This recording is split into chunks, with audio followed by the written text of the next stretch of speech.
Untuk Ka itu adalah untuk konstanta kesetimbangan dari asam ya. Kb itu untuk konstanta kesetimbangan basa, sementara Kw itu konstanta kesetimbangan untuk. Kita lihat persamaannya, persamaan umumnya seperti ini. Ini contoh senyawa asam ya, Ha plus H2O menghasilkan H3O plus amin. Ya, maka konstanta kesetimbangannya kita lihat.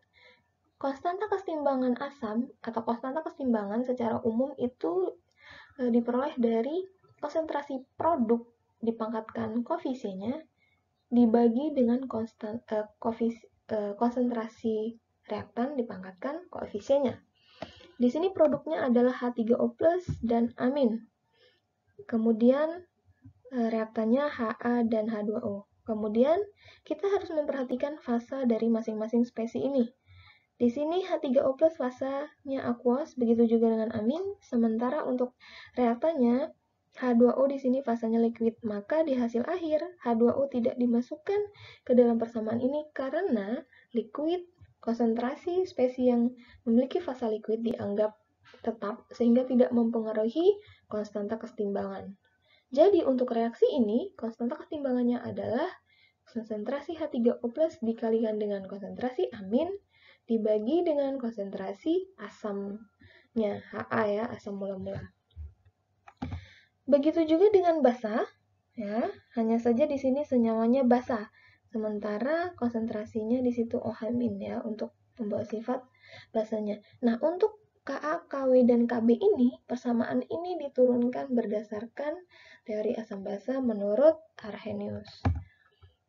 Nah, ini ada persamaan lain ya, atau formula lain.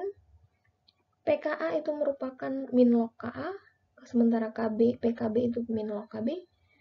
Dan Ka itu bisa dicari dengan 10 pangkat min pKa, Kb sama dengan 10 pangkat min Pkb. Nah, di sini kita sudah bahas sebelumnya bahwa konstanta kesetimbangan air yaitu Kw, di mana diperoleh dari konsentrasi H3O+ dikali konsentrasi OH- dari hasil percobaan diperoleh 10 pangkat min 14. Ini adalah formula-formula yang harus diingat. Nah, di sini contoh untuk reaksi berikut ya. NH3 direaksikan dengan H2O menghasilkan NH4+ plus OH-, maka Kb-nya adalah konsentrasi NH4+ dikalikan konsentrasi OH- dibagi dengan konsentrasi NH3. Ya, H2O-nya tidak masuk karena fasenya liquid. Nah, kemudian itu untuk Kb-nya. Lalu di sini karena senyawa NH3 itu menghasilkan OH- ya, maka menghasilkan suatu di sini airnya bertindak sebagai, untuk yang reaksi pertama, air bertindak sebagai pendonor H+. Ya, pendonor H+ berarti bertindak sebagai asam. Sementara untuk reaksi yang kedua, H2O-nya bertindak sebagai penerima H+. Jadi bertindak sebagai basa, ya. Jadi bertindak sebagai basa. Maka di sini menghasilkan H3O+. Nah, kalau kita lihat dari reaksi ini, menghasilkan H3O+, artinya senyawa tersebut yang bisa kita cari adalah Ka-nya. Karena di situ ada konsentrasi atau ada suatu senyawa sebagai pembawa sifat asam. Maka di sini walaupun dengan kalau dilihat dengan reaksi yang mirip ya, tapi dia yang dihitung adalah Ka-nya. Maka untuk menghitungnya kita lihat dulu yang bisa kita tentukan itu Ka atau Kb. Nah, penentuan itu dilihat dari persamaan reaksinya. Spesies apa yang dihasilkan di sana? Spesies pembawa sifat asamkah atau spesies yang pembawa sifat basa? Maka itu akan menentukan konstanta kesetimbangan dari reaksi tersebut. Nah, di sini, ada tuliskan hubungan pKa dan Pkb. Bagaimana hubungan antara pKa dan Pkb? Bisa dicari sendiri ya hubungan antara pKa dan Pkb. Yang mana nanti itu ada hubungannya antara Kw gitu. PKA, PKB, dan PKW itu ada hubungannya. Silahkan mulai untuk dicari, dihitung, diturunkan persamaannya. Nah, di sini ini dia jawabannya ya.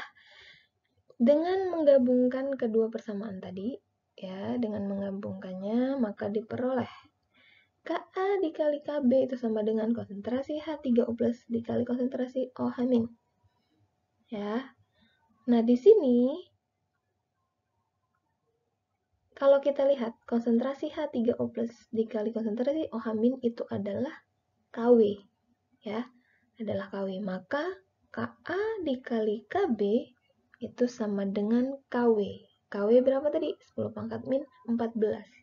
Maka apabila kita logkan, ya min log, ingat tadi ya PKB itu sama dengan min log KB, PKA itu min log KA. Maka apabila kita logkan semua, maka diminlogkan semua, maka PKB ditambah dengan PKA sama dengan PKW atau sama dengan 14. Ya, itulah muncul formula baru, yaitu PKB plus PKA sama dengan 14. Jadi itu hubungannya ya.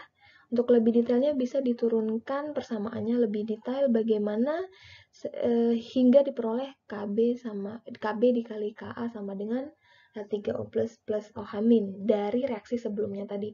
Ya, dari contoh reaksi sebelumnya.